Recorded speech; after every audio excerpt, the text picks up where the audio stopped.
గుడ్డు ములక్కాడ మామిడికాయ కర్రీ ఎలా చేయాలో చూద్దాం. ముందుగా పెనం పెట్టుకొని ఆనియన్స్ కట్ చేసుకుని ఈ విధంగా వేయించుకోవాలి.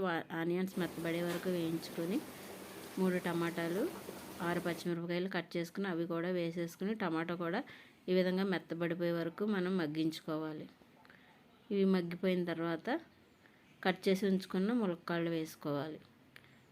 వీటిని కూడా ఒక 2 నిమిషాల పాటు మనం బాగా మగ్గించుకోవాలి.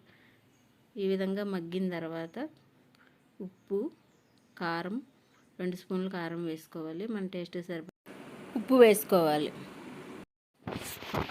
ఇవి కూడా బాగా ఇలా 2 నిమిషాల పాటు మగ్గించుకోవాలి. ఈ విధంగా దగ్గరికి అయిన తర్వాత అప్పుడు మనం కొంచెం వాటర్ వేసుకోవాలి.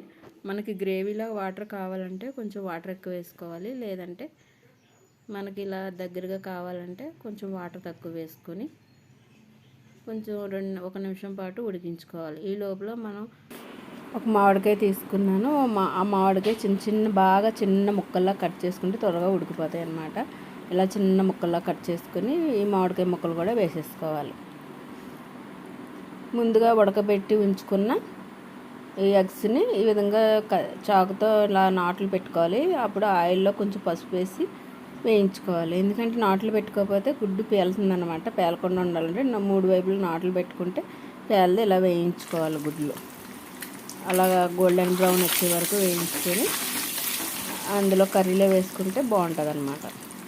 ఇవి వేయించుకుని కర్రీలో వేసేసి పసుపు ఎందుకు వేసామంటే మాడిపోవాలన్నమాట. ఎగ్స్ గోల్డెన్ బ్రౌన్ కలర్ వచ్చిన తర్వాత ఈ ఎగ్స్ని ఈ విధంగా మనం కర్రీలో వేసేసుకోవాలి.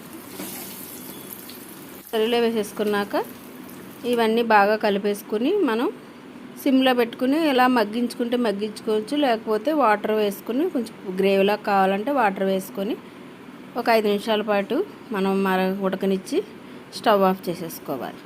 ఈ కర్రీ ఒక 6-7 మెంబర్స్కి సరిపోతుందన్నమాట. ఈ మెజర్మెంట్స్తో వేసుకుంటే కరెక్ట్గా సరిపోతుంది. లాస్ట్లో కొంచెం కొత్తిమీర వేసుకోవాలి.